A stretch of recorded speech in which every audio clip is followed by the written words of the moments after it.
Maurice, Oh, Robert, dis-moi donc, je t'écoute. Maurice, j'étais à la convention des savants fous. Maurice, c'est super important. Ah, tu étais parti présenter tes bots de trading fous capables de retourner les marchés sens dessus-dessous. Ouais, c'est à peu près ça. En tant que le seul ingénieur du régime des actifs, je suis un peu la caution scientifique. Et donc, je suis allé me frotter au grand nom de la science. Et là, j'ai croisé Elon Musk, Géo Trouve-Tout, Trifon Tournesol. Et j'ai croisé Villani. Cédric Villani aussi. Mais j'ai croisé un biologiste de renom. Et ce biologiste, c'est Anthony. Et je l'ai ramené ici. Et il va nous présenter ses expériences de dingue. Anthony, comment vas-tu ? Ça va nickel, merci beaucoup. Bonjour Anthony, ravi de t'avoir au régime des actifs pour ce nouvel épisode. Alors moi je pense qu'on peut d'abord poser quelques questions à Anthony. Donc comme tu as dit c'est un scientifique, mais moi je veux en savoir un peu plus. De quelle discipline parlons-nous ? Quelle est ton expérience et que fais-tu dans la vie ? Anthony, c'est un biologiste moléculaire qui a fait une thèse de sciences, qui a travaillé un peu dans la recherche, un petit peu dans le privé, et puis après, comme il n'avait pas été assez à l'école, il fait médecine. D'accord. Donc t'as remis une pièce dans la machine. Ouais, voilà, histoire d'être vraiment avoir l'abonnement Crous jusqu'à l'éternité. Le juteux abonnement Crous. Bon écoute, on en est ravis. En Bienvenue. écoutant votre podcast, j'ai compris que en étant un actif, on était vraiment très ponctionné. Donc je me suis dit, tiens, faut y être le moins possible, le plus tard possible. Et d'ailleurs, question de curiosité, vu que t'es parti en médecine, est-ce que toi t'es parti au moment où il n'y avait plus le système de la PACES avec le numerus clausus ? Ouais, tout à fait, ça venait de s'arrêter. Très bien. Et alors Anthony, donc tu es donc biologiste moléculaire, médecin, peut-être un peu Frankenstein sur les bords, mais tu es aussi un homme d'influence. Tu influences des influencés. Est-ce que tu peux nous parler aussi de cette activité ? Non, mais l'influence, elle est microscopique. Elle m'a fait rire parce que justement, je disais que j'avais aucune influence et vous me disiez, bah nous c'est pareil, ce serait bien de faire un feat. Mince alors, deux canards boiteux se réunissent, mais... Voilà, comme ça on gagne chacun 2 abonnés dans le feat. Mais en gros, j'avais fait un podcast qui s'appelait Radioactif, et du coup que j'alimentais genre une fois par an parce que j'avais pas de temps quoi. Qui est un excellent podcast que je recommande très chaudement, un podcast dans lequel tu vas parler d'auteurs, même de livres, notamment beaucoup des auteurs américains. Et récemment, tu as fait une émission sur le livre de J.D. Vance, et donc qui est l'actuel vice-président des États-Unis, qui était une émission très agréable à écouter. Il me semble qu'elle a eu énormément de succès. Ben non, pas tant que ça en fait. Non, l'émission qui a eu le plus de succès, c'est celle que j'avais fait sur le communisme, où j'avais 2 bouquins. Donc j'avais l'histoire de l'URSS d'un directeur de recherche du CNRS et l'archipel des goulags de Solzhenitsyn. Et là, j'avais fait une espèce de feat et voilà. Ça avait très très bien marché. J.D. Vance, Hillbilly Elegy, c'était plus 2000 vues, un truc comme ça, donc 2 fois moins. Mais ouais, peut-être dans l'année 2024, c'est l'un des meilleurs bouquins que j'ai lu. J'ai vraiment kiffé et bah, le personnage est hyper singulier, quoi. Donc, ouais, le vice-président américain, le bouquin, moi, je le recommande. Et si vous n'avez pas le temps de lire le bouquin, vous n'avez pas envie, il y a le film autobiographique qui a été fait sur Netflix et qui est pas mal. C'est quoi le nom du bouquin ? Le bouquin, c'est Hillbilly Elegy. Et en fait, bah, pour la faire courte, c'est un bouquin autobiographique parce que J.D. Vance, qui est maintenant vice-président, lui, il a grandi dans l'Ohio et c'est un hillbilly, donc littéralement, c'est les gens des campagnes. Tu sais, c'est un peu les bouseux, c'est les white trash, les rednecks. Exactement, qui à 8 ans et demi, ils sont tous obèses et tirent tous sur tout ce qui bouge dans le jardin. Et en gros, il vient de ce monde-là et du coup, il a une analyse rétrospective sur cet univers qui est peu médiatisé pour le coup et qui est hyper intéressante et qui fait. Enfin, il y a à la fois une tendresse, tu veux, pour sa communauté, mais en même temps, il n'y a pas de populisme. Il n'est pas là en train de dire, ouais, c'est eux, nous, on est la vraie élite, et en fait, on est oppressé par notre système, et c'est à cause d'Obama qu'on est pauvre et alcoolique. Et en fait, il dit pas ça. Justement, il dit, non, mais les gars, faut arrêter d'accuser les autres et se sortir les doigts et y aller, quoi. Et c'est vraiment très singulier parce qu'il a effectivement un regard assez critique sur sa propre culture, le milieu dont il vient, etc. Et en fait, il s'en est rendu compte au fur et à mesure de sa vie des handicaps et des manques qu'il avait, des facteurs bloquants qu'il y avait dans sa propre culture. Et le mec est vraiment inspirant parce que il s'est sorti les doigts du cul. Il vient d'une famille de pecnos et aujourd'hui je sais pas s'il est milliardaire, en tout cas il est multimillionnaire et il est vice-président des États-Unis. Bah, surtout en fait, peut-être pour vous, parce que peut-être que c'est un milieu, comment dire, CSP+, catégorie socio-professionnelle plus élevée, avec éduqués, parisiens, qui est du coup très au fait de l'investissement, d'épargner, etc. Et en fait, lui, c'est intéressant parce que c'est pas du tout la culture. Ils épargnent zéro, ils ont rien à la fin du mois, ils pensent pas au jour d'après. Puis ils ont pas du tout conscience que l'élévation sociale se fait aussi par le réseau. Eux, ils savent pas. En fait, ils spamment des CV à tout le monde en se disant bah je vais croiser les doigts et peut-être qu'on va me prendre. Et en fait, ils comprennent pas que c'est pas ce qui est le plus efficace. Et bon, bref, il y a beaucoup de handicaps comme ça qui peuvent être des évidences pour des citadins éduqués et qui ne le sont pas du tout en fait pour une vaste partie de la population occidentale et notamment américaine, quoi. Alors je tiens quand même à réhabiliter le spam de CV parce que dans mon cas ça a assez bien fonctionné. Je sais pas pour toi mon cher Maurice, mais je trouve que c'est mieux de le faire que de pas le faire, en tout cas quand t'as pas le réseau. Ah, on pourra dédier un épisode à la recherche d'emploi parce qu'il y a 2-3 tuyaux à donner, notamment via les méthodes de commercial crapuleux qui consistent à télécharger des extensions pour siphonner les adresses mail et téléphones des RH. Ah, c'est pas mal. Et ensuite les harceler en ligne directe. On appellera cet épisode Mon cher réseau. Ah, c'est pas mal ça. Ouais, ça m'intéresse. Alors je propose qu'on remette le train sur le rail et qu'on aborde donc la rubrique phare de l'émission qui est la rubrique du doigt mouillé et ici en particulier celle du portefeuille thématique. Donc on revient un peu dans le champ de la science et un peu de cette science machiavélique car aujourd'hui nous ouvrons le portefeuille du savant fou. Alors oui, le portefeuille du savant fou, car aujourd'hui nous sommes à la convention des savants fous. Donc comme je te disais, il y a énormément de grands scientifiques qui nous entourent. Il y a Nikola Tesla, il y a le comte de Champignac, il y a Sundar Pichai, que sais-je. Et Anthony, Maurice et Robert sont allés chercher parmi tous ces savants fous, tous ces entrepreneurs, essayer de trouver les inventions les plus géniales afin de vous les proposer. C'est la rubrique du doigt mouillé. La rubrique du doigt mouillé. La rubrique du doigt mouillé. La rubrique du doigt mouillé. This is not financial advice. Nous allons vous proposer du coup des entreprises de savants fous, des entreprises du futur. Et j'aimerais vous demander qui va commencer. Honneur à l'invité. Très bien, eh bien l'invité commence et va nous présenter son entreprise.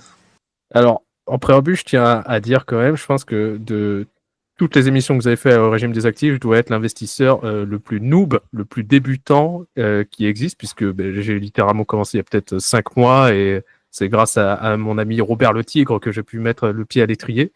Donc merci le maître. Et j'ai voulu investir. En fait, j'investis principalement dans des biotech et de l'armement. Et du coup, peut-être que je peux présenter 2 entreprises. La première, du coup, je vais faire l'un de chaque. Moi, j'aime bien l'armement parce que, comme c'est impopulaire, il y a peu de concurrence. Enfin, c'est-à-dire, vous pouvez y aller avec une bonne croissance et d'autant plus avec ce qui se passe en ce moment politiquement, ça ne peut faire que monter a priori. Et il y a une entreprise qui est vachement intéressante, c'est Palantir, qui est sûrement surévaluée. Du coup, moi, je vous le dis, là, je vais vous en parler alors que j'ai quasiment tout vendu il y a peut-être 4 jours. Mais en gros, j'aime bien l'histoire derrière parce que ça a commencé en fait avec Peter Thiel qui travaillait chez PayPal, donc il a fondé PayPal. Et à PayPal, ils avaient des gros problèmes. Ça, c'est un passage que vous pouvez voir dans son livre De 0 à 1 de Peter Thiel, où il parle de start-up. Et en gros, il y a un passage où il dit que Euh, Ils ont eu un gros problème à PayPal, c'était il y avait beaucoup de fraude en fait, et les banques euh, et- avaient, comment dire, étaient scrupuleux, enfin avaient été sceptiques vis-à-vis de PayPal du fait de l'immense quantité de fraude, et du coup ils ont dû réunir des gros matheux et des grands ingénieurs pour essayer de trouver un algorithme pour détecter ces fraudes. Et en fait, ils se sont rendus compte que quand ils le faisaient de façon automatique, les fraudeurs arrivaient à trouver une parade, mais c'était beaucoup plus compliqué quand c'était un humain qui trouvait la fraude. Là, le fraudeur était souvent attrapé, ce qui faisait que, en fait, ils ont monté un algorithme qui permet de détecter de potentielles fraudes, et après, ça réduit la liste, si vous voulez, des suspects, et après, c'est un humain qui va voir. Et donc, ils ont appelé ce système Igor, parce qu'en fait, Igor, c'était un Russe qui disait « vous m'aurez jamais », et en fait, ils l'ont eu grâce à ça, donc à cet algorithme. Donc, en fait, pour troller, ils l'ont appelé Igor. Comme le disciple, pardon, le sous-fifre de Frankenstein. Ah, il s'appelle comme ça, je savais même pas. Je crois qu'il s'appelle Igor. Ah bah d'accord, bah ce serait marrant. Et pour le coup, du coup, enfin, moi, ce qui m'a marqué avec cette histoire, c'est que ça devait se passer en quoi, je sais plus, 2002, un truc comme ça. Et le FBI a tout de suite dit, ah mais nous, ça nous intéresse, votre algorithme Igor. En fait, ça m'a intéressé parce que je me suis dit, on a souvent un fantasme vis-à-vis des services de renseignement, de se dire, ah, ils doivent avoir une technologie incroyable, surveiller tout le monde, etc. Et en fait, c'est pas du tout vrai. Comme quoi, même juste quelques matheux qui travaillent chez PayPal, en fait, montent un algorithme qui intéresse les renseignements. Et comme c'était peu après le 11 septembre, Torti, le truc, c'est que c'est un libertarien, donc il déteste le fait que l'État soit grandissant et beaucoup de pouvoir et beaucoup d'autorité, mais en même temps, il y a des attentats, donc faut bien assurer la sécurité. Et donc, il s'est dit, mais comment je peux faire pour déjouer du terrorisme et en même temps respecter les libertés individuelles? Et donc, c'était comme ça qu'il s'est dit, en fait, il faut utiliser les données qui sont de toute façon open source et publiques, et les utiliser de façon intelligente avec un bon algorithme pour donner des applications. Et donc, c'est de Igor, en fait, qu'ils ont développé derrière chez Palantir avec Alexander Karp, qui est son copain de l'université de Stanford. Ils ont lancé Palantir et ils ont commencé à mettre ce genre d'algorithme et travailler avec le gouvernement dans la défense. Et après, dans beaucoup d'autres applications, dans la banque, l'assurance, etc., évidemment pour une utilité qu'on peut comprendre. Et ce qui est intéressant, c'est que l'application de Palantir s'est généralisée, que maintenant, la DGSI française utilise Palantir. Bouygues utilise Palantir. Airbus utilise Palantir. Enfin, du coup, c'est vraiment une boîte qui s'est incrustée vraiment partout dans tout le tissu occidental, et qui récemment, je crois que ça devait être depuis septembre, octobre, je sais pas, il y a une croissance mais qui n'a aucun sens, je sais plus, c'était fois 600%, qui est un truc énorme qui a eu lieu. Et là, je pense que comme c'est surévalué, ça a commencé à baisser, mais c'était monté à $120 l'action, et là, maintenant, je crois que c'est à 90, quelque chose comme ça. Mais bon, je pense que ça va continuer à descendre. Et donc Palantir, j'ai trouvé que l'histoire était chouette, que c'était une bonne boîte, que la techno derrière était cool, et que, en fait, faut savoir que dans l'armement, il y a que 3 startups ces 50 dernières années qui sont montées, qui sont devenues des licornes. Il y a SpaceX, qui est considéré comme une entreprise d'armement, comme ayant, en tout cas, un intérêt stratégique et militaire. Palantir et Anduril. Et ce qui est intéressant avec Anduril, c'est que c'est un ancien gars de Meta, c'est lui qui a créé l'Oculus Rift, et qui maintenant, en fait, il s'est fait virer de Meta parce qu'il a donné un don à la campagne de 2016 de Donald Trump. Il a donné quelque chose comme, je sais plus, $200,000, et du coup, il s'est fait gauler, il s'est fait virer. Il aurait dû attendre 8 ans pour le faire. Exactement. Mais ce qui fait que maintenant, c'est des choses qui sont pas oubliées, et que du coup, c'est une boîte d'armement qui est bien. Et qui fait quoi exactement ? Alors, c'est intéressant parce que eux, ils font maintenant des drones contrôlés par IA. Et si vous écoutez, donc le patron, c'est Palmer Luckey. Et si vous écoutez Palmer Luckey, c'est intéressant parce que pour vous rendre compte de ce que c'est le budget de la défense, en France, par exemple, c'est 60 milliards. C'est l'un des plus gros d'Europe. Je crois qu'il y a les Allemands seulement qui ont plus, avec 89 milliards. Ouais, mais en pourcentage du PIB, on est devant eux, je crois. Ah, en pourcentage, c'est possible. Et mais pour donner un exemple, par exemple, la Russie, c'est comme 160 milliards. Les États-Unis, c'est 900 milliards.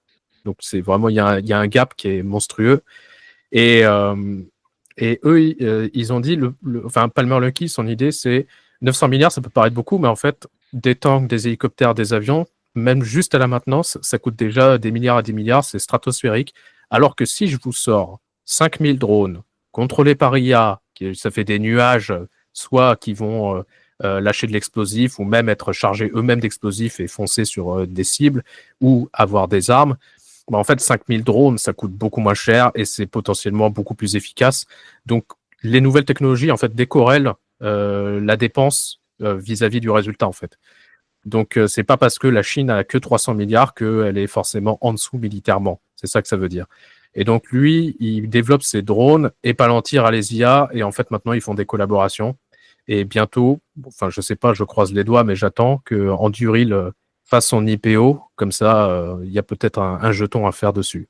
C'est très bien que tu nous aies fait cette présentation parce que moi j'ai beaucoup entendu parler de Palantir et pour moi Palantir c'était juste la boule de cristal de Saruman qui lui permet de contacter Sauron et d'obtenir des informations, mais donc apparemment la boule de cristal sert à rentrer en contact avec Ben Laden et savoir ce qu'il fait. Absolument. En fait, c'est très drôle que tu dis ça parce que Anduril lui-même, c'est une référence au Seigneur des Anneaux. C'est le nom de l'épée d'Aragorn. Anduril, la flamme de l'Ouest, forgée avec les fragments de Narsil. Ah, c'est Anduril. Ah oui, je me disais bien que ça faisait Seigneur des Anneaux ce nom aussi. Mais de toute façon, tout ce groupe d'entrepreneurs proches du Parti républicain, c'est que des références au Seigneur des Anneaux. La boîte d'investissement de Peter Thiel s'appelle Mithril Capital. Ah oui, quand même. Mais sinon, Palantir, c'est assez cool. Moi, j'ai les finances du coup sous les yeux, et ce que je vois, c'est que c'est une entreprise qui est devenue rentable. En fait, il y a pas si longtemps que ça.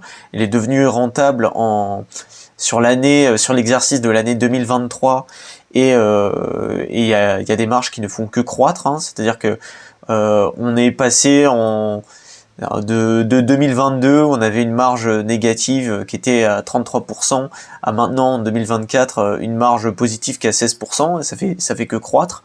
Et en plus de ça, la boîte est très propre au niveau des finances. Elle a des belles perspectives. Et donc pour moi, ce qui explique aujourd'hui sa croissance, c'est déjà le narratif sur l'IA. Je pense aussi qu'elle répond à un vrai besoin, mais aussi qu'on est typiquement dans le genre de moment où la valo se décuple quand on a une très forte croissance et qu'en plus on a la boîte qui commence à devenir rentable. Et donc je comprends que les gens soient tous sautés dessus. Mon cher Maurice, est-ce que toi t'avais entendu parler de Palantir ? Alors moi j'avais effectivement entendu parler de Palantir un peu comme tout le monde, notamment de par cette croissance fulgurante. Et j'avais également vu, tu parlais de drones, j'avais vu un clip propulsé par Palantir où tu avais justement une sorte de scénario de guerre avec des bateaux qui avoisinent une côte et un gars derrière un écran qui clique sur un bouton et une nuée de drones qui part de la plage pour aller s'écraser sur les avions. Et je trouvais ça assez impressionnant. Mais mis à part cela, oui, il y avait un peu un mystère autour de ce que faisait concrètement cette boîte. Mais mystère que tu as désormais résolu. En fait, ce qui est en plus, moi, ce que j'aime bien, c'est la culture derrière, c'est-à-dire qu'ils assument que pour eux, la culture comment dire, capitaliste, libérale, démocratique de l'Occident, eux considèrent, c'est-à-dire de façon ouverte avec Anduril, que c'est meilleur que la situation qu'il y a en Russie ou en Chine, etc.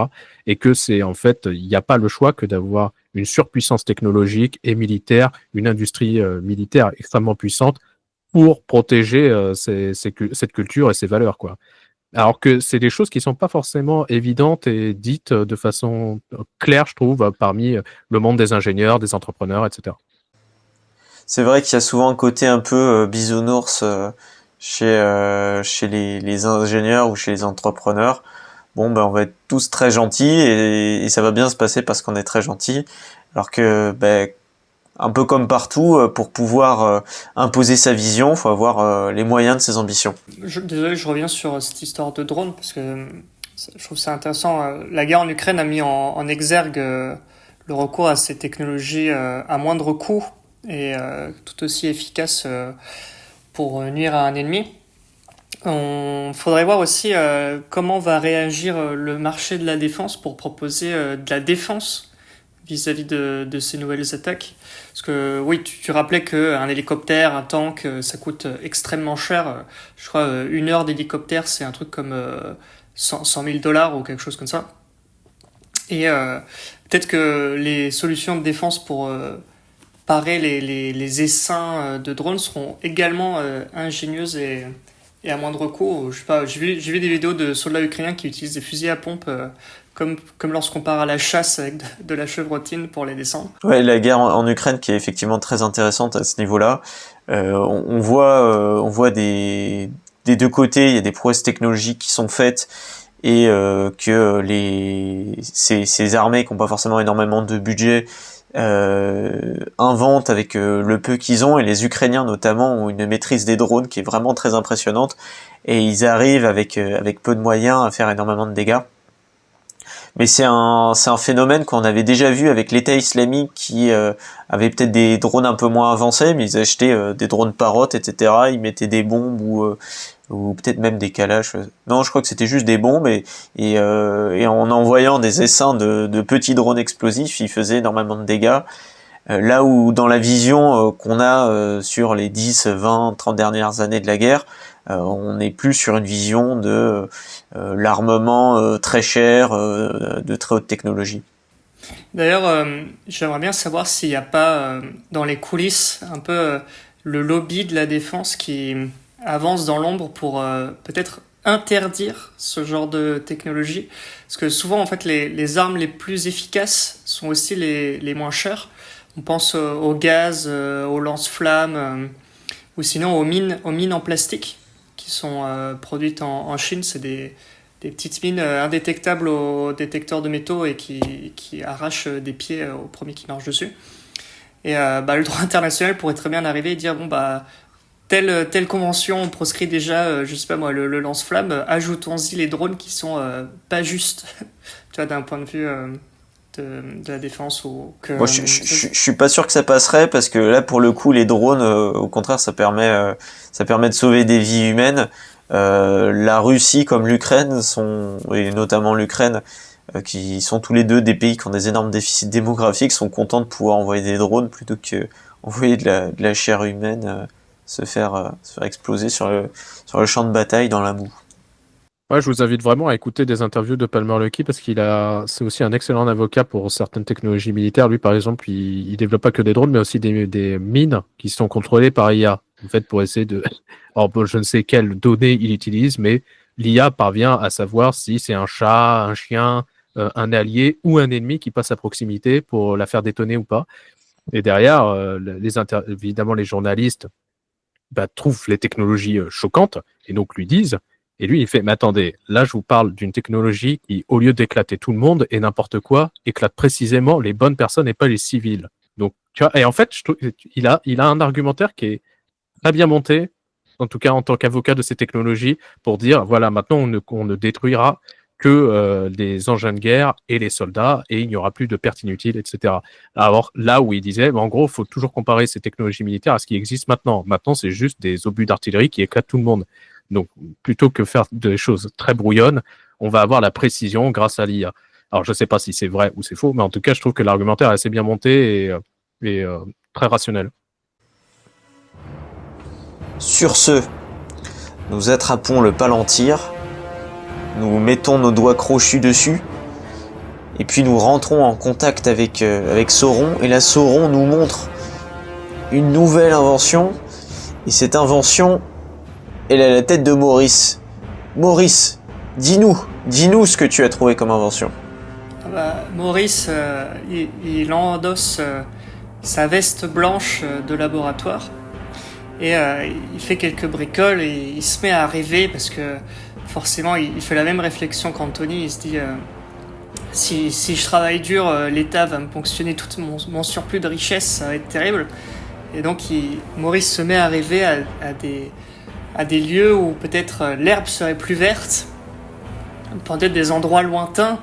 Et en parlant d'herbe verte, on peut aussi parler de petits hommes verts. Et moi, en tant que scientifique fou, je me dis, si j'arrivais à attraper un de ces extraterrestres, je pourrais lui soustraire tous ses secrets et donc avoir un avantage concurrentiel. Et du coup, moi, j'aimerais vous parler de ces entreprises qui, soi-disant, des rumeurs voudraient qu'elles aient eu la main mise sur des technologies extraterrestres et qu'elles auraient bénéficié justement de ces technologies pour promouvoir du matériel hautement avancé sur son temps. Donc je vais vous présenter une entreprise, mais j'aimerais d'abord vous paraphraser un article du Financial Times qui nous explique qu'il y a un fonds d'investissement qui s'appelle Total Capital Management qui vient de déposer une demande officielle auprès de l'administration américaine pour créer un ETF technologie extraterrestre rétro-ingénierée. Qui serait donc le Total Capital UFO. Regardez bien les frais avant de mettre votre argent. Et donc voilà, dont la stratégie en fait serait justement de miser sur ces soi-disant entreprises qui auraient fait du retro-engineering, c'est-à-dire le fait de prendre une technologie et de la décomposer et de l'étudier pour réussir à la recréer. Et en fait, parmi ces entreprises, il y en a une qui est bien connue, mais dont on a déjà parlé, c'est pas celle que je vais vous présenter, mais j'en dis quand même un mot, c'est Lockheed Martin. Donc on reste un peu dans le domaine de la défense. En fait, Lockheed Martin, entreprise qui fabrique des avions, des missiles aux États-Unis, est connue pour avoir une division qui est la Skunk Works, qui est en fait la division de développement avancé, et qui est spécialisé dans la conception d'aéronefs furtifs top secrets pour le compte de l'armée américaine. Et dont en fait l'aura de légende vient aussi du fait qu'elle ait travaillé étroitement avec la fameuse zone 51 dont on sait très peu de choses. Et voilà, donc soi-disant ils auraient eu accès à des ovnis, à des UFO dont ils auraient décortiquer un peu les réacteurs pour pouvoir faire ces avions ultra rapides. Et un peu dans cette constellation d'entreprises comme Lockheed Martin, il y en a celle que je vous présente aujourd'hui, c'est Northrop Grumman Corporation, qui est en fait le numéro 2 ou numéro 3 en fait dans ce domaine aux États-Unis, et qui est un conglomérat spécialisé dans l'aéronautique et la défense. Donc c'est une entreprise qui aujourd'hui a quelque chose comme presque 100 000 salariés et qui fait principalement des systèmes aéronautiques, donc des aéronefs autonomes, des véhicules spatiaux, des systèmes spatiaux, donc des satellites et des lanceurs de satellites, et ensuite d'autres appareils de défense comme des radars, des senseurs, des systèmes de contrôle de trafic aérien, des systèmes de gestion de combat, de missiles, etc. Et donc c'est en termes de part de marché, là où par exemple un Lockheed c'est je crois 11% du secteur de la défense aux États-Unis, Northrop c'est 8%, Boeing c'est 7%, et c'est une entreprise qui me semblait plus saine que Lockheed quand on regardait un peu ses finances, sa croissance, etc. Donc en termes de chiffre d'affaires, c'est en 2020. Alors je crois que j'ai les chiffres de 2023, je n'ai pas regardé pour 2024, mais c'est similaire. C'est environ 40 milliards de dollars pour une croissance d'environ 7%. Alors sur les 6 derniers mois, il y a une petite baisse, un peu comme dans tout le secteur de la défense aux États-Unis. Elle a perdu 12%, Lockheed c'était 20%. Là où par exemple en Europe, on a vu l'inverse, Dassault Aviation c'était une hausse de presque 30%. En termes de PER, c'est raisonnable, on est autour des 16,7. Pareil, en termes de dette, je crois le ratio capitaux propres sur dette, il est de 1,5, quelque chose comme ça. Donc je trouvais pas ça délirant. Et donc c'est cette entreprise notamment qui a conçu ce fameux bombardier qui est très représentatif un peu de la démesure américaine. C'est celui qui est en forme de triangle, je sais pas si vous voyez, et qui est un bombardier furtif supersonique, capable justement de porter oui, je vois. Ouais, tu vois lequel c'est. Et je crois que ça peut porter des ogives nucléaires, si je dis pas de bêtises. Mais sinon, c'est utilisé pour de la reconnaissance. Voilà, alors c'est une entreprise qui conclut également des contrats à l'étranger. Je crois qu'il y a 20% de son chiffre d'affaires qui est réalisé en dehors des États-Unis. Et là, dans le contexte du conflit russo-ukrainien, elle a notamment signé des contrats un peu avec les pays baltes, qui sont les premiers en ligne de mire face à l'avancée, j'allais dire bolchevique, mais l'avancée russe. Voilà. Donc le Maurice en question décide de fricoter avec des êtres venus d'ailleurs pour avoir, je sais pas, un bot de trading de martien qui me permettrait de prédire l'avenir. C'est marrant comme boîte, en fait ça fait partie un peu de ces gros boomers de l'armement avec Lockheed Martin, les boîtes qui sont là depuis longtemps, qui ont des gros contrats signés avec l'administration. Et d'ailleurs, je sais pas si vous aviez suivi, mais en gros, parmi toutes les sujets qui étaient revenus pendant la campagne présidentielle aux États-Unis, il y avait cette question de faire un peu le tri dans les dépenses, et y compris dans les dépenses militaires, revenir sur tous les contrats qui étaient passés entre l'administration des États-Unis, donc le gouvernement fédéral, et les différentes boîtes privées de la défense, pour savoir si l'argent était dépensé correctement. Et du coup, je sais pas si c'est un truc qui a déjà été mis en place par le Doge. Est-ce que vous avez entendu parler de ce sujet? Oui, je crois ils sont en train d'auditer le Pentagone, non? Alors le Pentagone déjà, ouais, dont ils veulent dépenser, enfin ils veulent diminuer les dépenses de 8%, un truc comme ça. Si le budget est de 900 milliards, comme disait tout à l'heure Anthony, oui, il doit certainement y avoir des moyens de baisser tout ça. Et je crois que même il y avait eu Donald Trump qui avait, enfin c'était une anecdote qui balançait comme ça, mais qu'en gros il disait, en gros ça se voit que c'était des fonctionnaires qui dirigeaient le pays avant et qui en fait s'en foutaient des dépenses parce que c'était avec Boeing, ils avaient un deal sur je sais plus quel avion de combat et qui les vendait un truc du genre, enfin des prix démentiels, plusieurs milliards, etc. Et en fait, juste Trump, il avait dit, mais attendez, c'est normal qu'on paye ce prix? Et il disait, je sais pas, vos prédécesseurs, ils ont toujours payé ça, il y a eu aucun problème. Et il dit, ok, c'est la dernière fois, on les prend plus. Et en fait, le lendemain, on les a rappelés pour dire, oui, bon, on a divisé le prix des avions par 3, donc il n'y a pas de problème. Et du coup, il a dit, en fait, faut juste négocier. C'est juste qu'il y a personne qui négocie, en fait, dans ce délire. C'est comme ce qu'on avait vu il y a quelques mois avec ce fonctionnaire de l'éducation nationale qui devait acheter des ampoules pour remplacer celles qui ne marchaient plus, des lampes des classes d'école. Et l'ampoule était fournie par un prestataire d'un contrat avec l'éducation nationale auquel il ne pouvait pas déroger. Et c'était 80 € l'ampoule. Tu vois, alors que tu avais la même à 2 € sur Amazon. Tout simplement parce que, oui, comme tu l'as dit, pareil, ça a toujours été comme ça. Ça a été négocié il y a 10 ans et on n'est plus revenu sur les prix.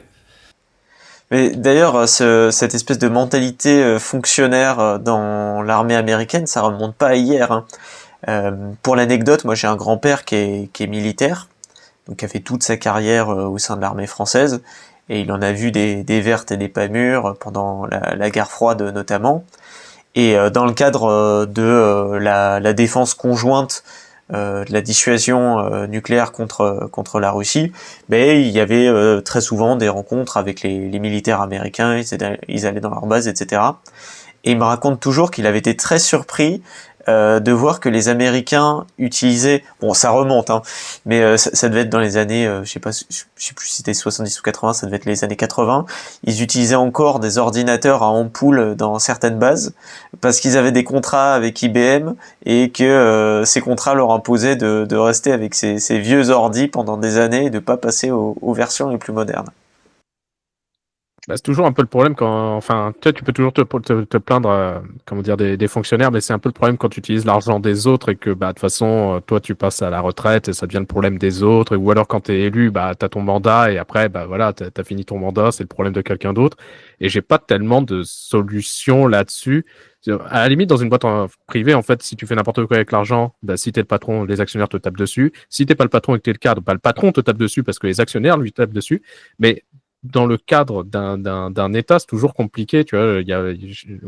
On peut toujours se plaindre, mais je sais pas s'il y a vraiment une solution là-dessus. Mais c'est vrai que c'est sûr que l'armée ne fait pas exception, quoi. Ça c'est sûr. Ouais, mais je pense qu'en fait, l'État, c'est une entité qui a des défauts et des qualités qui sont inhérentes et on peut pas avoir les qualités sans les défauts. Ouais, exactement. Alors, mon cher Maurice, je trouve quand même que cette entreprise n'est pas super sexy en termes de croissance, parce que quand même on est sur du 4% de croissance annuelle annualisée sur 4 ans. Donc c'est-à-dire si tu regardes le le pourcentage dont le chiffre d'affaires a monté chaque année. Et c'est un peu le cas aussi pour Lockheed Martin, c'est-à-dire que quand tu regardes les grosses boîtes de l'armement américaine, c'est des boîtes qui sont tellement grosses qu'elles ont du mal en fait à faire de la croissance, elles ont du mal à gagner des parts de marché. Et en fait, si on les compare par exemple aux boîtes européennes, mais sur les boîtes européennes de l'armement, donc Leonardo dont on a déjà parlé, ou Thales qui fait aussi des drones, mais aussi plein d'autres boîtes, mais je pense qu'il y a des plus gros potentiels de croissance, tout simplement juste parce que les Européens ne sont pas armés. Mais ouais, c'est Et, ce que j'allais dire en fait, parce que je regardais, je me suis fait une liste sur Google Finance qui s'appelle Armement, où j'ai mis toutes les boîtes européennes de l'armement. Et en fait, je me suis dit, mais il y a des belles croissances quand même, elles sont plutôt pas mal. Et effectivement, là, je suis devant celles de Lockheed Martin, qui sont beaucoup moins flamboyantes. Mais que ce soit en Allemagne, il y a Rheinmetall. Alors, je ne sais pas pourquoi il y a une telle disparité dans le prix des actions, mais Rheinmetall, l'action, elle est genre à 1000 euros, alors que, par exemple, Thales, c'est 191, ou Leonardo, c'est 38 euros. Mais dans tous les cas, ces boîtes européennes de l'armement ont des croissances qui sont, en tout cas, admirables, quoi. Ah ben ça c'est juste les budgets qui ont explosé, hein. Si tu regardes Leonardo, la valorisation il y a pas si longtemps que ça devait être un PER sur les 15. Et là le PER il est passé genre à 30 en forward. Et 30 c'est la valorisation en forward de Nvidia ou de Microsoft. Ouais. Après voilà, c'est pas des boîtes non plus qui ont des historiques de croissance énormes, mais je pense que en temps de guerre ça peut toujours avoir un intérêt d'avoir des boîtes de l'armement dans son portefeuille. Surtout là, tu vois, avec des annonces politiques où les Américains ils disent bon les Européens on vous lâche, débrouillez-vous. En tout cas, si on se dit qu'on a des pays rationnels, il devrait y avoir une réaction qui va arriver, et du coup une valorisation de ces boîtes qui devrait augmenter a priori. Alors, je tiens juste à rappeler que en 2017, on a Angela Merkel qui a dit on ne peut plus compter sur les Américains pour assurer notre défense. Il est temps d'investir dans notre défense. Et là, on a le nouveau chancelier allemand qui a dit on ne peut plus compter sur les Américains. Donc 8 ans plus tard, on ne peut plus compter sur les Américains. Il est temps d'investir dans notre défense. Ok, bon, moi j'ai rien dit, alors c'est pas forcément des bons indicateurs. Très bien, sur ce. Donc, armé de notre Palantir et de notre bombardier triangulaire, nous survolons le continent, nous survolons les États-Unis et nous descendons en pleine Californie. Et là, en Californie, qu'est-ce qu'on voit ? On voit un rêve. Et ça, c'est le rêve de Robert. Alors, quel est le rêve de Robert ? Robert, il se trouve qu'il a sa femme qui insiste pour qu'il passe le permis de conduire. Et actuellement, il en est au code de la route. Et bon, voilà, les QCM et tout, ça lui casse les pieds. Et clairement, Robert, il a la flemme de passer le code de la route. Bon, alors il va le faire, il va passer son permis de conduire, son code de la route, etc. Mais il a la flemme. Ce dont Robert rêve, c'est d'un monde où il n'aurait pas besoin de conduire. Un monde dans lequel il pourrait rentrer à 3-4 heures du mat, un peu bourré, un peu sous cocaïne après une soirée poudreuse avec Maurice, et pouvoir prendre une voiture, ne rien faire, et ne pas rentrer dans des gens, ne pas jouer aux autotamponneuses. Voilà le rêve de Robert. Et ce rêve, il est possible grâce aux voitures autonomes. Et sachez que les voitures autonomes, c'est possible dans le futur, mais aussi possible maintenant. Alors, est-ce que vous voyez de quelle boîte je vais vous parler ? De prime abord, Tesla. Ouais. Alors, on va voir, mais ce n'est pas Tesla, ce n'est pas Tesla. Alors, la conduite autonome, avant que je vous dise, je vous révèle le nom de la boîte, la conduite autonome, en fait, elle peut se présenter sur plusieurs échelles. Quand on parle de conduite autonome, en fait, une conduite n'est pas, comment dire, c'est pas binaire. Elle peut être classée sur une échelle d'automatisme qui va de 0 à 5. Alors 0 à 5, c'est effectivement donc le cas binaire où on n'a aucun mécanisme d'automatisme, mais on a des échelles intermédiaires dans lesquelles la voiture a la possibilité d'automatiser certains aspects de la conduite.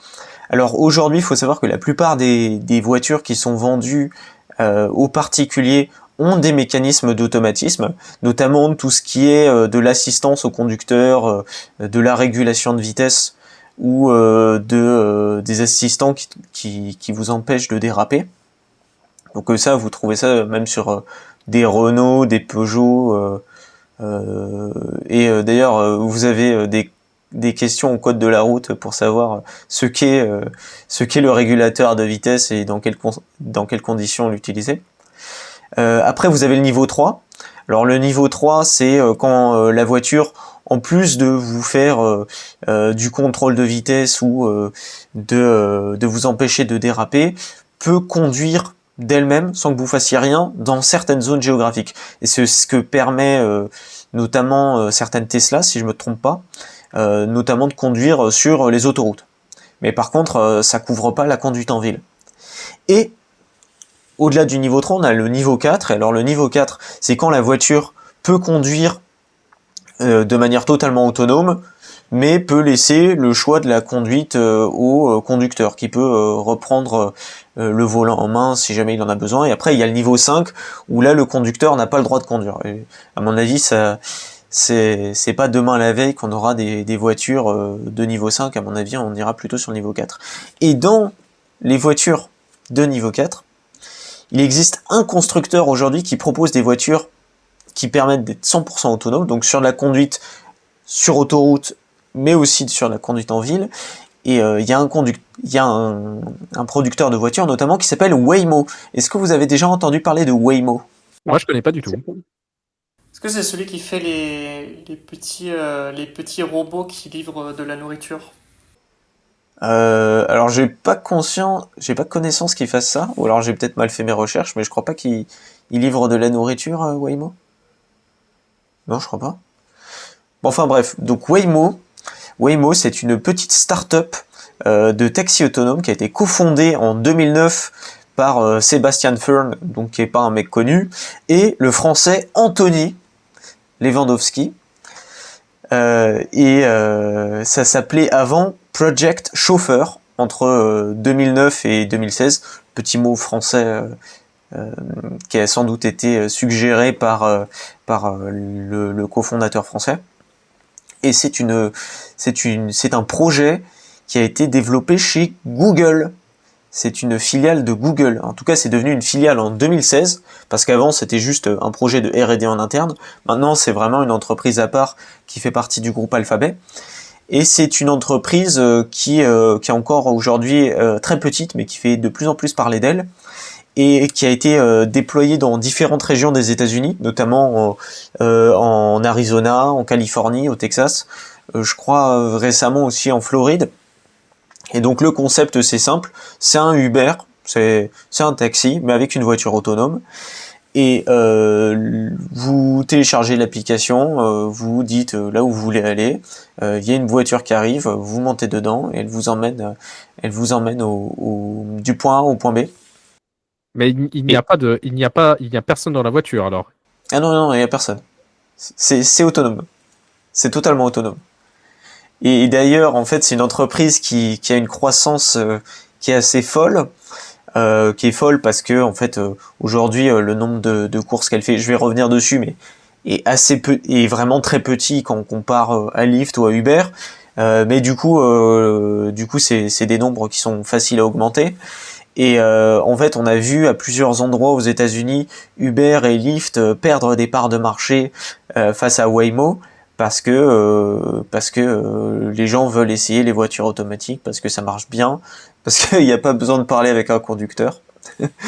Et aujourd'hui, à cause de la croissance de Waymo, on a vu en décembre, en janvier, une forme de panique des investisseurs sur Uber et sur Lyft, et on a vu les cours de bourse totalement se casser la gueule parce que on s'est dit en fait demain tous les taxis vont être remplacés par des taxis autonomes, et notamment Waymo.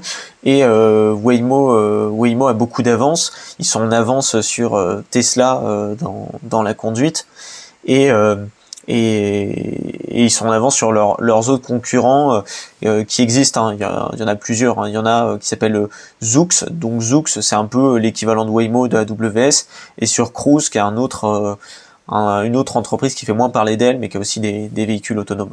Alors Waymo en termes de chiffres, c'est une entreprise qui fait aujourd'hui 200 000 courses par semaine.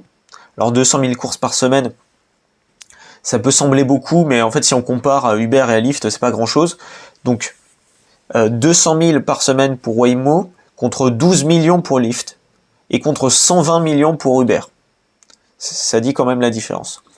En revanche, on peut se dire que 200 000 c'est pas grand chose, mais si on commence à avoir Waymo qui est autorisé dans plus de villes aux États-Unis, parce que aujourd'hui il y a que quelques villes qui autorisent ce genre de conduite, il y a un gros potentiel de croissance.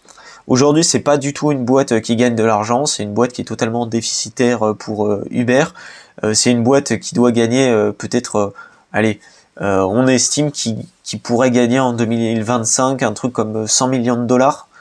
Et aujourd'hui, ils engloutissent un truc comme 3,5 milliards de dollars en termes de coûts. Donc ça, c'est vraiment une start-up, ça perd de l'argent, et on est vraiment sur la pure croissance, la pure spéculation. Et alors, moi, ce que j'aime beaucoup avec cette boîte, c'est que c'est une boîte qui est un peu dans le même narratif que Tesla, parce que Tesla, c'est le nom de la boîte qui vous est venu tout de suite quand je vous parlais de conduite autonome. Mais aujourd'hui, Tesla, ils ont un peu de retard, et il y a cette petite boîte qu'on n'attendait pas du tout, qui prend de plus en plus de parts de marché. Mais à mon avis, je pense que les gens se méprennent lorsqu'ils se disent que les voitures automatiques vont mettre les taxis sur la paille, et vont même mettre Lyft ou Uber sur la paille. Aujourd'hui, il y a quand même des gros freins à l'adoption, en tout cas le développement d'entreprises de taxis autonomes. Donc le premier qui est évident, c'est la législation. Aujourd'hui, que ça soit aux États-Unis, en Europe, en Asie, il n'y a pas grand monde qui est chaud pour laisser rouler des taxis autonomes. Même si les gens étaient chauds, on sait ce que sont les législations, par exemple en Europe, où tout progrès est une menace existentielle potentielle qu'il convient de réguler. Et il n'y a pas que des problèmes législatifs, il y a aussi des gros problèmes en termes réputationnels. Même si ces entreprises et ces transports aujourd'hui ont montré qu'ils étaient quand même beaucoup plus sûrs que la conduite humaine, beaucoup moins d'accidents mortels, etc.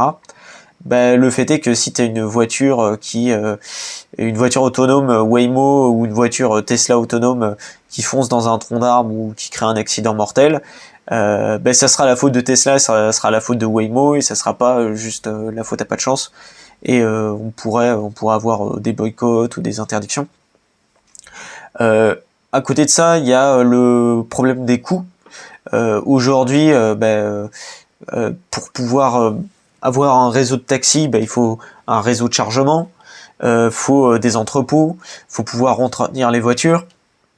Enfin, c'est quelque chose qui est pas du tout trivial, et donc même si aujourd'hui on a à plusieurs endroits du monde des taxis autonomes qui circulent, à aucun que je sache, ça n'est rentable.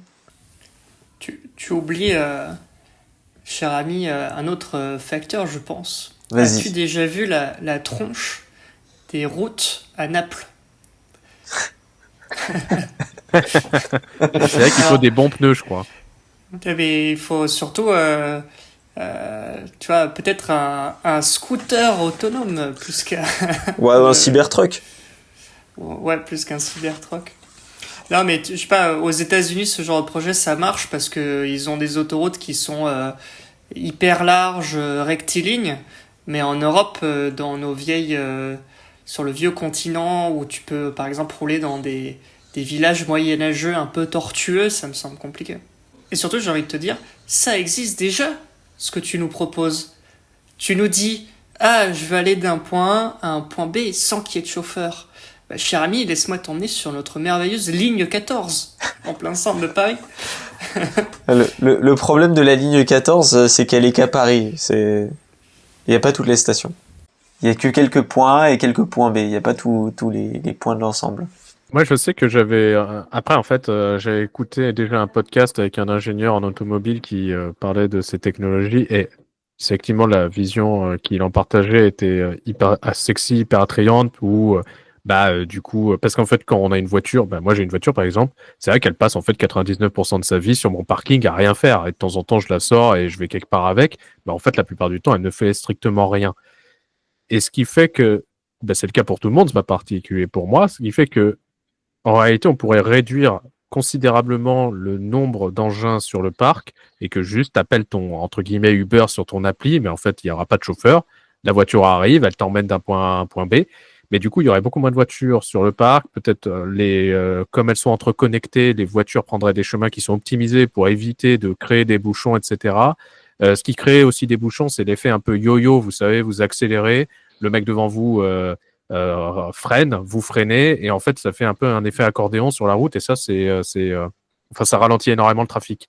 Alors que, comme elles sont toutes interconnectées, quand ça repart, tu as toutes les voitures qui repartent en même temps d'un coup, tu vois, et il n'y a pas d'accident, etc.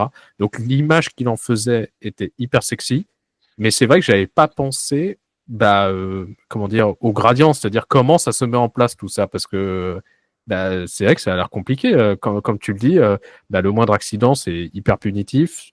C'est pas adapté à toutes les routes, ça c'est clair. Qu'est-ce qui se passe ouais, c'est vrai que ça pose beaucoup de questions et même si le produit, parce que ce que tu as l'air de dire, c'est que le produit marche hyper bien, notamment dans les villes où elles sont déployées. Et pourtant, ça ne fait pas de chiffres. Comment t'expliques ça en fait? Je pense tout simplement que Google, ce qu'ils essaient de faire, c'est juste de prendre des parts de marché. Donc ils sont prêts à mettre énormément de cash dans la boîte et qui se disent de toute façon on gagnera de l'argent quand on gagnera de l'argent, un peu comme Uber ou Lyft. Là, la grosse différence qu'il y a par rapport à Uber et à Lyft, c'est que Uber et Lyft, fondamentalement, c'est quoi les coûts? C'est du software plus des juristes et des commerciaux à payer. Là, il y a plus que ça quand même. Hein. Là, il y a des voitures à construire, à designer, énormément de recherche et développement à faire, un gros parc à avoir. Donc, je suis pas sûr qu'ils sachent eux-mêmes là où ils vont. En tout cas, ce qu'ils se disent, c'est que ils vont être les premiers sur ce marché et que le gagnant prendra tout. Mais moi, je suis pas sûr de ça. Moi, je pense que typiquement dans ce genre de marché, qu'est-ce que tu vas pouvoir avoir comme gain? Tu vas pouvoir ça va être un marché dans lequel tu vas remplacer les taxis, mais tu vas pas faire des voitures qui vont aller beaucoup plus vite que tes concurrents parce que il y a des limitations de vitesse. Ouais, mais je crois que justement, ouais. l'idée, c'est qu'à la fin, ce que disait, après, tu vois, c'était une vision, je sais pas si elle est réaliste, mais ce que pensait l'ingénieur automobile, c'est qu'il n'y a plus de voitures particulières, il n'y a plus que ça, si tu veux. Ouais, ça, d'ailleurs, il me semble que c'est une difficulté que rencontrent les fabricants aujourd'hui, c'est que les gens achètent moins de voitures. Et que oui, les voitures vont devenir une commodity, une matière première. Mais pour moi, si ça devient une matière première, ça veut pas forcément dire que les gens vont payer très cher et que les gens vont. Enfin, je vois pas comment les fabricants vont gagner énormément d'argent. Enfin, moi, je préfère être le distributeur qui met en contact le client avec la voiture plutôt qu'être la voiture qui se tape tous les coups plus tous les enjeux réputationnels. Mais moi, j'ai une remarque, c'est que aujourd'hui, la mobilité par voiture, faudrait avoir les chiffres de savoir qui consomme. Parce que par exemple, dans un environnement très urbain, tu vois, mon exemple de la ligne 14, finalement, il s'applique au milieu parisien, parce que à Paris, très peu de gens ont des voitures. T'as certes des taxis, bon, il y a du bus, il y a les vélos que Hidalgo nous impose. Mais en fin de compte, les gens qui utilisent le plus la voiture, c'est dans les milieux, dans les banlieues ou dans les milieux ruraux, où en fin de compte, l'utilité d'avoir une voiture non autonome, c'est que tu y as accès immédiatement. Et donc, dans un scénario où justement, tu as le Waymo qui déploie ses voitures un peu partout, je me mets dans la peau d'un gars qui doit aller, qui habite en Franche-Comté, qui doit aller bosser en Suisse. À moins que, tu vois, il réserve tous les jours en amont son Waymo à 6h du matin pour partir. Il peut y avoir des frictions où t'attends ta voiture comme un con parce que elle est à 200 bornes, vu que t'es pas en milieu urbain et que les gens sont beaucoup plus éparpillés. Peut-être que vous avez raison, hein, peut-être que c'est un marché vraiment américain alors. Après, il me semble qu'aujourd'hui, alors en tout cas c'est Uber qui en parlait, parce que Uber, ils ont eux aussi un marché de voitures autonomes. Faut savoir d'ailleurs que dans certaines villes, en fait, Waymo passe par Uber pour trouver ses clients. Mais il y a, en dehors des États-Unis, notamment, il me semble que c'est aux Émirats Arabes Unis, que les gens utilisent aussi des voitures autonomes. Donc à mon avis, ça va pas rester cantonné aux États-Unis. Le truc juste, c'est que il va falloir attendre beaucoup de temps, déjà que les mentalités acceptent, que la législation soit prête à accepter qu'on ait des voitures autonomes qui circulent. Et aussi, il y a quand même encore aujourd'hui des gros efforts à faire, déjà en termes d'électrification, parce que si on n'a pas un bon réseau électrique, ça sert à rien, hein. Les taxis, ils auront beau être bons, ils pourront pas rouler. Et même il y a des efforts technologiques à faire, hein, parce que on voit bien Tesla par exemple, qui est quand même une entreprise dans la data, dans l'IA, qui est super balèze. Ils sont encore un peu en retard sur ça. Donc à mon avis, c'est pas demain la veille que ça sera généralisé. Mais donc Waymo, c'est fantastique, mais Waymo, comment est-ce qu'on fait pour l'acheter? Il faut acheter Google. Et alors Google, je vous disais, Waymo ne gagne pas d'argent, mais Google en gagne plein. Et du coup, c'est très avantageux pour vous. Alors Google, qui aujourd'hui, en fait, s'appelle Alphabet, qui est un conglomérat de différentes boîtes, est une boîte qui va du coup gagner de l'argent en ayant de l'activité dans différents types de secteurs. Donc le principal, c'est par Search, donc Search, leur moteur de recherche, qui est aujourd'hui qui inquiète beaucoup, parce qu'il pourrait se faire disrupter par tous les LLM.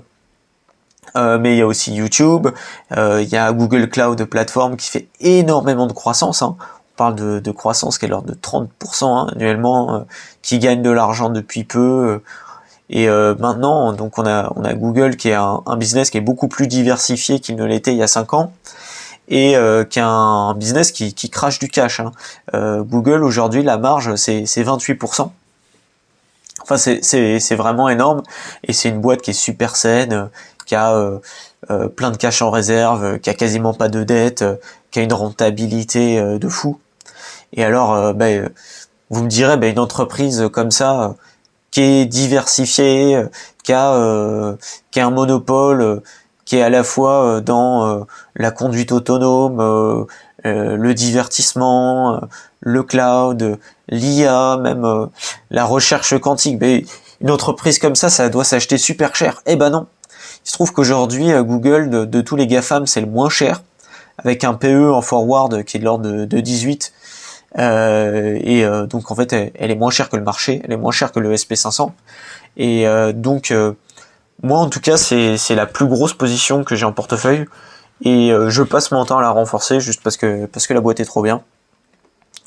Et c'est pas une boîte qui est sans risque, hein, parce qu'il y a le risque bien sûr qu'elle se fasse disrupter, mais franchement la boîte est tellement saine financièrement, fait tellement de croissance, que je pense qu'on aura le temps de le voir venir avant que l'entreprise commence à être en difficulté. Donc est-ce que Google, c'est une boîte que vous avez en portefeuille? Tout à fait, mais pas de conseils en investissement nonobstant. Ah, jamais, jamais. Comme dans le jingle. Et Mais pourtant, oui, c'est grâce à vous que je l'ai acheté, moi. Ah, ça, c'est c'est collatéral, c'est collatéral. C'est encore le bon moment pour l'acheter. Google, c'est toujours un bon moment. Surtout avec la récente baisse. Mais dis-toi que c'est fou parce que Google était sous-valorisé l'année dernière. Ils ont quand même fait un truc comme genre plus 40%, un truc comme ça. Et là, ils ont baissé depuis le début de l'année à cause des craintes qu'il y a sur le CAPEX. En fait, c'est une boîte qui dépense énormément en CAPEX parce que il faut innover, parce qu'il faut être les premiers dans la course à l'IA. Et en voyant des boîtes comme DeepSeek ou Mistralia qui arrivent à avoir des bons résultats, en tout cas des LLM assez performants, en mettant moins de budget que Google, Amazon ou d'autres, eh bien, il y a une inquiétude des investisseurs qui se dit qu'en fait, c'est de l'argent qui est jeté par les fenêtres. Alors bon, si Google faisait pas de croissance, oui, ce serait peut-être de l'argent gâché, balancé par les fenêtres, mais aujourd'hui, ils en font plein, ils ont pas de dette, donc pour moi, c'est vraiment ce qu'il y a de mieux à faire, c'est faire de la recherche, pas besoin de rendre de la valeur aux actionnaires, là, faut vraiment penser au futur.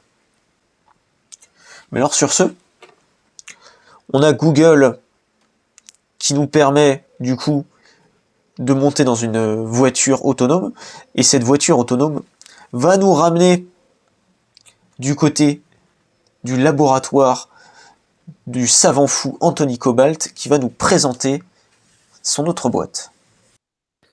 Eh bien, comme je suis un homme d'éthique, je n'achète que de l'armement et des biotech. Comme ça, l'un nourrit l'autre. C'est-à-dire, il faut des gens en bonne santé pour se taper dessus. Et puis, quand ils se sont tapés dessus, il leur faut un peu de soins, etc. Donc, je me suis dit, ah, tiens, je vais faire les deux. Ça, j'ai une boucle d'argent infinie. Et en fait, du coup, alors, c'est toujours casse-gueule un peu. Et d'ailleurs, c'est vous qui m'avez dit, enfin c'est toi mon cher Le Tigre, monseigneur Robert Le Tigre, qui m'a dit que effectivement les biotech c'est toujours un peu casse-gueule parce que tant que le produit, je ne sais pas si vous connaissez, mais en fait quand vous sortez une molécule et que vous voulez avoir l'autorisation de mise sur le marché, vous avez en fait 4 phases dans les essais cliniques. Donc vous avez toutes les phases précliniques où en fait vous allez utiliser le produit sur des cellules, sur des animaux, etc. pour voir si en termes de sécurité sur des cellules, des animaux, tout va bien, c'est-à-dire ça va pas leur faire pousser un œil, troisième bras ou les tuer instantanément. Une fois que vous avez passé tous ces tests, vous faites la phase 1 pour vous assurer de la sécurité sur des êtres humains, la phase 2 pour savoir si la molécule, le principe actif est efficace sur très peu d'individus, et la phase 3 c'est vraiment le moment décisif où vous mettez plusieurs dizaines, voire des centaines, voire des milliers d'humains pour tester la molécule contre une maladie ou une autre. Et en fait, la phase 4, c'est un peu une fausse phase parce que c'est après la mise sur le marché. La phase 4, c'est vous répertoriez tout ce qui est effet indésirable, etc. Et éventuellement, vous retirez ou non le produit. Bon, généralement, il reste si les autres phases ont été bien faites. Mais en fait, du coup, toutes ces phases d'essais cliniques sont hyper chères. Je crois que... alors, c'était des chiffres d'il y a 10 ans. Donc, c'est quand je commençais un peu... dans la santé et la biologie. Il y a 10 ans, en gros, ça prenait pour une boîte pharmaceutique 1 milliard pour faire passer une molécule à la mise sur le marché.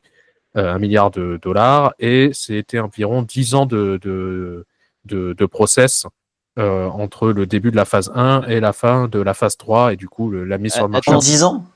C'est énorme. C'est pour ça que c'est très dur en fait la santé, et que c'est pas tout à fait. Moi, je trouve que jusqu'à récemment, c'était pas tout à fait open pour les startups parce qu'il fallait des trésoreries énormes en fait et beaucoup de temps pour développer des molécules et avoir l'autorisation de mise sur le marché parce qu'en fait, c'est hyper régulé. Mais surtout qu'en plus, en 10 ans, tu vois, tu peux passer du jour au lendemain. Enfin, on peut te dire que finalement le test est pas passé, que ton produit a pas un effet juste placebo, quoi. Mais non, mais t'as tout compris. C'est hyper risqué. Et c'est pour ça que quand tu as fait ta phase préclinique, etc., bon, ça, c'est ce qui coûte le moins cher. Mais une fois que tu passes en phase 1, phase 2, ça commence à coûter des ronds. Phase 3, ça coûte énormément de ronds. Imaginons à la phase 3, on fait, en fait, c'est pas efficace et tout le monde s'en fout de ton truc. Mais en fait, t'as perdu de l'argent. Actuellement, le taux de réussite, c'est-à-dire de la molécule jusqu'à sa mise sur le marché, ça a augmenté, hein, mais on est autour de 14% de réussite. Et en fait, alors le taux de réussite avant il était vraiment en dessous de 10%, maintenant il est passé à 14%. Ce qui change, c'est que maintenant on peut faire des tests in silico, donc sur l'ordinateur, et appréhender au moins un peu de si ça va marcher ou pas. Et donc ça réduit le risque. L'IA va énormément réduire le risque, et c'est pour ça que je pense que la biotech et la santé sera quand même moins casse-gueule à l'avenir, mais ça a toujours été casse-gueule.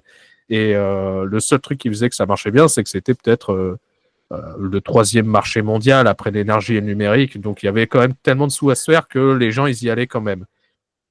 Du coup, avec les biotech, ça s'est quand même développé parce qu'en fait, scientifiquement, en biologie, les grands concepts, savoir, je sais pas moi, la découverte de l'ARN, ce genre de choses, ça avance plus trop. Ce qui avance énormément, c'est la biotechnologie, c'est-à-dire c'est des ingénieurs en biologie qui bidouillent les molécules pour en faire des outils de plus en plus sophistiqués et de plus en plus performants. C'est toujours de plus en plus fin. Mais en fait, la découverte a un peu stagné. C'est vraiment les outils qui se développent maintenant.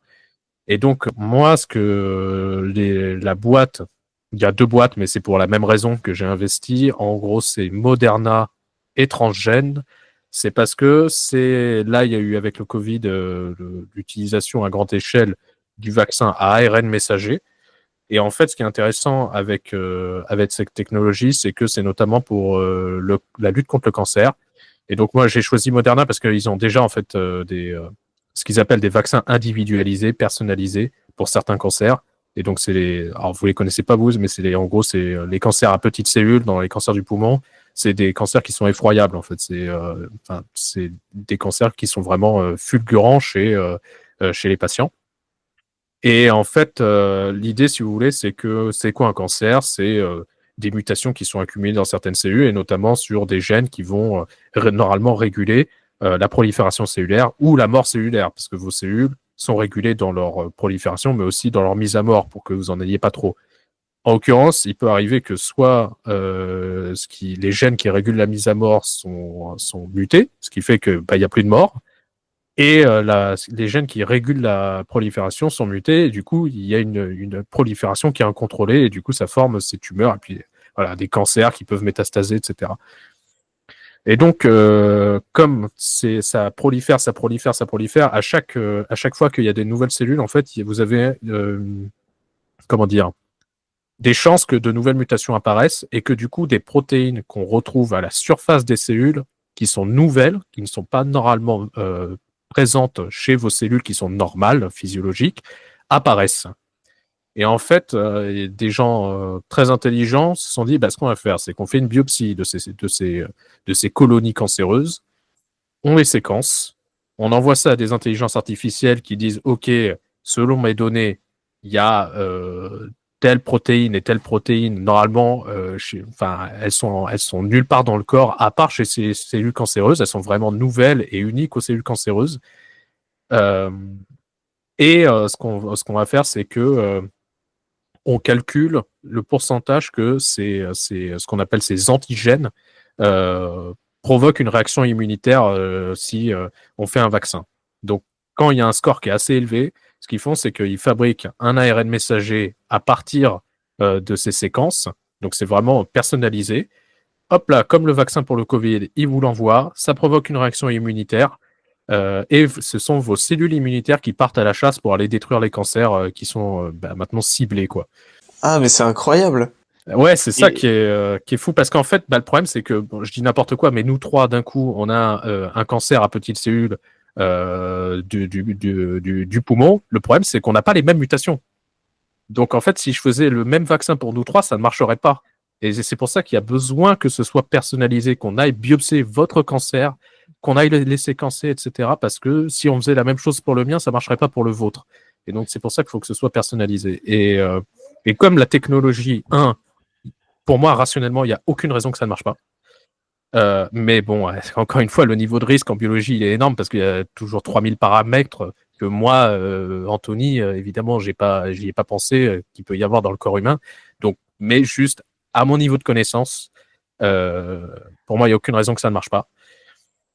Et le marché est énorme. Parce qu'en fait, si ça marche pour ces cancers-là, bah, je suis désolé, mais ça devrait marcher pour les autres. Et donc, quand tu as une boîte qui maîtrise le process industriel pour développer ça pour un cancer, il ira très très vite pour les autres. Et donc, c'est pour ça que j'ai foutu mes billes dessus. Mais actuellement, depuis que j'ai mis des billes dessus, toutes les deux ont perdu 30%. Et bah, tu vois, en fait, le problème, c'est que tant que tu n'as pas passé la phase 3, il n'y aura pas de valorisation. Le produit, la boîte n'a aucune valeur, quoi. Donc, t'attends. Et comment s'appellent ces boîtes? C'est Moderna et Transgène. Ah oui, Moderna, pardon. Transgène, c'est français, c'est la biotech la plus vieille de France actuellement. La valorisation est tout à fait misérable. Moi, je l'ai acheté, elle était à 1 euro. Actuellement, elle est à 0,7, enfin 0,70 centimes, quoi, à 70 centimes, pardon. Moderna, ça vaut que dalle aussi, ça vaut 30 balles l'action. Après, ils ont eu des revenus, Moderna, ils ont quand même du chiffre d'affaires. Ouais, Bon, Moderna, c'est ouais, également. avec le Covid, ils se sont mis, ils ont fait de l'argent, mais bon, voilà, c'est tant qu'en fait vous n'avez pas les produits qui ont montré leur efficacité, bah vous valez que dalle. Et d'ailleurs, alors deux choses. Déjà, moi je trouve que ça serait incroyable comme réussite parce que ça permettrait d'éviter tout un tas de traitements super lourds comme les chimios qui parfois peuvent quasiment vous tuer grâce à des vaccins. Donc ça c'est vraiment génial. Et puis t'évites la rechute. Ouais, t'évites la rechute. Parce que c'est ça le problème aussi avec les cancers, c'est qu'une fois que tu les as dégommés après, exactement ce que tu as dit, faudra que tout le monde en ait conscience parce que c'est démentiel. Le parcours du patient pour certains cancers, mais juste les examens sont de la torture. Les traitements sont de la torture. Alors, vous les faites parce que ça vous fait gagner du temps de vie et que vous aimez bien être en vie pour passer du temps avec votre famille. Mais ce que je veux dire, c'est que c'est très lourd. Et donc, vous dire, une fois que vous êtes sorti de cet enfer, qui est quasiment un Vietnam, vous dire que ça peut retomber dans les 2, 3, 4, 5 années à venir, etc. Vous n'êtes jamais trop sûr, il y a un peu une épée de Damoclès. Et puis, les années passent, vous êtes un peu moins fort physiquement, etc. C'est toujours un peu stressant, alors que vous dire qu'un vaccin peut réduire considérablement le taux de rechute, c'est bon à prendre, quoi. Moi, si le vaccin me permet de manger de la charcuterie sans aucun effet secondaire jusqu'à la fin de mes jours, je le prends. Je prends la picouse. Et alors, il y a un deuxième point qui est que, ce qui est intéressant, c'est que du coup, vu que toi, t'as des connaissances, moléculaires, médicales, biologiques, en général, tu peux te permettre d'investir dans les biotechnologies parce que t'as une compréhension des produits qu'ils proposent et des différentes phases de validation. Et d'ailleurs, t'es pas le premier à faire ça. Il y a un investisseur dont j'ai oublié le nom, qui s'appelle ah non, c'est bon, je me souviens, il s'appelle Martin Shkreli ou un truc comme ça. En tout cas, c'est un investisseur américain qui avait fait fortune comme ça en spéculant à la hausse ou à la baisse sur les bons produits parce qu'il avait été capable de lire mieux que les analystes les résultats de tests. Et il avait une bonne idée de si différentes biotech allaient passer ou non les tests de troisième phase. Et en fait c'est bien parce que du coup t'as un edge et tu peux mettre plus facilement les bonnes boîtes dans ton portefeuille.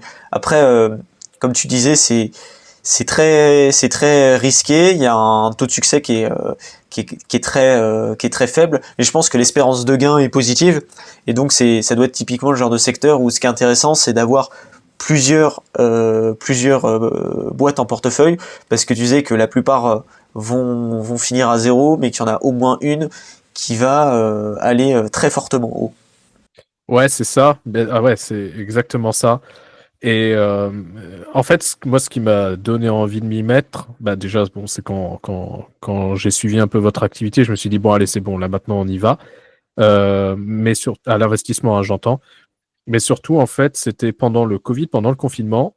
Je savais pas comment faire. J'avais des sous de côté et je me disais, ça va marcher, ça marchera pas, ça va marcher, ça marchera pas. Et c'est pas pour me jeter des fleurs parce que maintenant, c'est vraiment, effectivement, il y a aucun moyen de vérifier et faut se baser sur ma parole, mais sans déconner, j'avais raison à 99% et juste, j'aurais fait le pas d'investir, j'aurais fait des gros sous Et en fait, avec rétrospectivement, je me suis dit, mais t'es un énorme con, c'était pas si difficile que ça d'installer une foutue appli, de mettre des sous dessus, etc. Mais je sais pas pourquoi, on passe pas le pas et bah, c'était une opportunité quand même, le Covid, sur ce point. Et bah, voilà, je resterai avec ce dégoût dans mon cœur et ce regret. Mais bon, bah, c'est pour ça qu'il faut pas que ça arrive 2 fois. Alors mon cher Maurice, est-ce que ça te parle les picouzes qui préviennent le cancer, ou est-ce que tu as envie de prendre de l'hydroxychloroquine? No comment. Non mais oui, c'est hyper intéressant. J'en avais entendu parler également récemment, je crois. Il y a également eu des annonces un peu choc dans la presse. Je crois en Russie, ils ont annoncé pareil, un vaccin contre le cancer. Je crois que c'était un peu trop leste parce qu'il y avait un délire, c'était le vaccin contre tous les cancers. Et bon, c'était un peu, ça pouvait pas marcher, quoi. Alors moi, j'en profite pour parler un peu aussi également de ces genres de sujets de manipulation de molécules. Alors j'ai pas du tout préparé le sujet, donc c'est plutôt des mentions honorables, ou devrais-je dire plutôt les mentions déshonorables, parce que certes on fait pas de conseils en investissement, mais là je peux clairement vous conseiller de ne pas investir dans les boîtes que je vais vous citer. Donc toujours pour rester dans la métaphore du savant fou, pendant l'émission je vous l'ai caché, mais j'ai dégusté un délicieux sandwich au jambon, ne m'appelant pas Maurice du jambon pour rien. Mais je l'ai englouti et je me suis dit j'aimerais bien en faire un deuxième, tu vois. C'est bien dommage, c'est la viande, ça coûte cher, apparemment ça pollue et ça fait souffrir les animaux. Y aurait-il pas une façon de générer de la viande à l'infini? Et alors, est-ce que vous avez déjà entendu parler des viandes de synthèse qui sont recréées en laboratoire? Donc il y a plusieurs boîtes qui font ça. Je crois la plus connue c'est Impossible Meats. En gros, il y a une imprimante 3D, entre guillemets, qui va vous imprimer toutes sortes de steaks, de viandes différentes via, en gros, des cultures de cellules prélevées sur des animaux. Alors ça, c'est une boîte qui est pas cotée en bourse. En revanche, il y a des concurrents qui le sont. Donc c'est des small caps, souvent israéliennes. Il y a Meat Tech, voilà, c'est une entreprise qui a dégringolé en bourse, hein. Toutes les entreprises que je vais vous citer, c'est sur les dernières années, ça a fait du moins 100% quasiment. Donc il y a Meattech, il y a Stakeholder Foods, et j'ai cherché aussi pour les amants du poisson. Il y a une startup qui s'appelle Blue Nalu, qui eux font des fruits de mer de synthèse, et qui n'est pas encore coté, mais de ce que j'ai compris, ils vont bientôt lancer un IPO. Si je me trompe pas, il y a aussi Freeberg. Donc pour ceux qui connaissent le All In Podcast, c'est un de ces milliardaires venture capitalistes qui tourne autour de Elon Musk. Et il me semble que lui aussi, il a la tête d'une boîte comme ça qui fait de la viande de synthèse parce que le gars est vegan. Et en termes de bénéfices, ça fonctionne pas trop du coup? Alors j'ai pas du tout eu le temps de me plonger dans les chiffres. Alors si ça finit à zéro, à mon avis... Je pense que c'est le genre de boîte où il y a un rêve et derrière beaucoup de thunes qui sont jetées dans un tonneau des Danaïdes. Mais on peut rêver. En vrai, moi je pense que ce genre de truc, si ça marchait, je serais le premier à en acheter, parce que c'est un peu le beurre et l'argent du beurre en quelque sorte. Tu as la viande sans les inconvénients de la viande, ça serait fantastique. D'accord, mais effectivement, ça a l'air casse-gueule, quoi, parce que, bah, en fait, imaginons tu fais cette boîte, t'as la viande, déjà, faut que le goût soit au rendez-vous, ce qui est compliqué. Bah oui, surtout si tu prends en compte l'alimentation du bétail qui conduit au goût, ici t'as pas nécessairement d'alimentation, donc... Exactement. Ton porc noir de Bigorre nourri à la noix, est-ce que tu peux le recréer en laboratoire? Je suis pas sûr. Qui s'est fait masser pendant 20 ans par un Corse et tout. Bah ouais, là c'est compliqué. Et puis après, voilà, faut que en termes de production, tu reviennes sur tes sous. Et là, pareil, la biologie, ça coûte assez cher quand même. Hein, donc, parce que je crois que c'est fait à partir de cellules embryonnaires qui récupèrent sur, je sais plus, les cordons ombilicales, quelque chose comme ça, de veau. Et il me semble, alors je sais plus c'était quoi le processus industriel pour y arriver. Mais il y avait quelque chose qui venait quand même des animaux, mais c'était une toute petite partie. C'était peut-être alors, je sais plus c'était quoi qui récupérait. Ouais. En termes de coût, ça doit être délirant, je pense. En fin de compte, le discours qui consiste à dire, voilà, c'est entre guillemets moins polluant et t'as pas les bêtes qui souffrent. Je pense qu'il va pas tenir face au fait que, en fin de compte, ton steak de synthèse, tu le payes 10 fois un steak classique. Surtout quand tu vois des races d'animaux qu'on a croisées, genre aujourd'hui des poulets. De leur naissance, 2 mois plus tard, ils arrivent à prendre X kilos d'un coup. Et donc, techniquement, tes coûts, tu les écrases. Ici, ça serait vraiment pas le cas. Je vois pas comment ça peut être moins cher. Déjà, en plus, il faut aussi dire qu'aujourd'hui, l'agriculture, elle coûte pas cher, hein. Elle coûte pas cher. Si on achète de la bouffe comme ça, attends, on va au supermarché, la viande coûte que dalle. Bon, alors bien sûr, les prix montent, l'inflation, tout ça, mais la viande ne coûte pas cher. On n'a pas de problème à exporter de la nourriture d'un point A à un point B du monde. Les problèmes de sous-nutrition et de famine, ils sont quasiment réglés. Enfin, pour moi, c'est typiquement le genre de boîte qui répond à un problème qui n'existe pas en proposant un truc qui est plus cher. Par contre, à mon avis, ça a un intérêt médical qui doit être sans doute très important. Je sais pas si t'arrives comme ça à régénérer du steak sur des morceaux d'humains qui se sont barrés, ça peut être pas trop mal.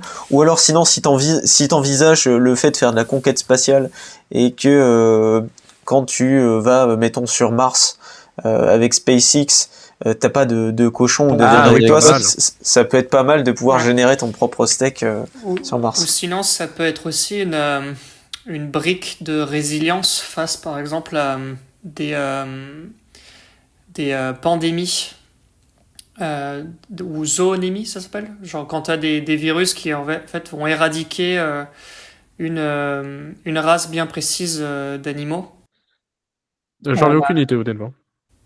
Ça pourrait, tu pourrais dire, justement, le fait de pouvoir imprimer de la viande, tu n'es pas soumis à ce risque-là. Imaginons demain, je sais pas, la race principale de poulet, c'est la E834, un truc comme ça. Il y a une mutation génétique qui fait que tous les poulets sont susceptibles de mourir face à tel virus. Si à l'échelle mondiale, tu as 80% des productions agricoles qui se basent sur cette race-là, et du jour au l'autre elles sont décimées, hop, tu peux les réimprimer. Mais à part ça, oui, je vois pas d'autres gros arguments en faveur de ces business. C'est ça, en fait, le marché parce que eux, ils pensaient à quoi? Ils pensaient à ce sera au restaurant et les gens, ils le prendront, ils diront, ah, c'est cool, c'est bon et tout. Et en plus, effectivement, il n'y a pas la souffrance animale et peut-être le rejet de CO2 qui est moins important. Mais en fait, peut-être qu'il faut le prendre plutôt dans l'autre sens. Il faut que ce soit meilleur que la nourriture normale, physiologique. Il faut que ce soit moins cher à la production. Et si en plus, tu as en cadeau le fait que il n'y a pas de souffrance animale et de rejet de CO2, tant mieux, tu le prends. Mais pour moi, en fait, la morale n'est pas un marché. En fait, ce qui marchera toujours, c'est ce que tu préfères consommer, en fait. Si tu peux mettre la morale en plus, très bien. C'est le goût et c'est l'expérience. C'est l'expérience, voilà. Si tu réponds à une demande qui n'existe pas, t'auras juste pas de bénéfice. Très bien. Donc on a vu tout un tas d'inventions de savants fous. Donc on a eu le Palantir qui nous permet de détecter Oussama Ben Laden, qui nous a permis du coup de détecter le bombardier triangulaire construit avec la soucoupe volante des aliens. La soucoupe volante des aliens nous a emmenés ensuite au McDo. Au McDo, nous avons pu manger un bon steak synthétique. Et pour rentrer, nous avons du coup pris un Waymo qui nous a ramené chez nous. Mais nous étions un peu malades, alors on a pris la picouse contre le cancer des couilles. Et alors là, il me semble qu'on a fait le tour de toutes les inventions. Tu as fait le tour, cher ami. On a fait le tour, très bien. Et donc, avant de se laisser, j'aimerais vous demander, mais du coup, quelle a été votre invention de savant fou préférée aujourd'hui? Préférée ou dans laquelle on mettrait un billet? Les deux. Vas-y, les deux. Ah bah alors, franchement, la tienne c'est un peu de la triche parce qu'en finalement on n'achète pas vraiment Waymo, mais on achète Alphabet. Donc par principe c'est là où je mettrais mes avoirs. Mais en revanche, je dois dire que Moderna, sinon c'est là où je me rabattrais. Déjà parce que au-delà du problème soulevé par Anthony du fait que tu as la phase 1, 2, 3 qui est un immense risque à prendre lorsque tu lances ce genre de produit, bah eux, ils ont déjà une activité, ils ont déjà des profits, ils ont déjà des vaccins.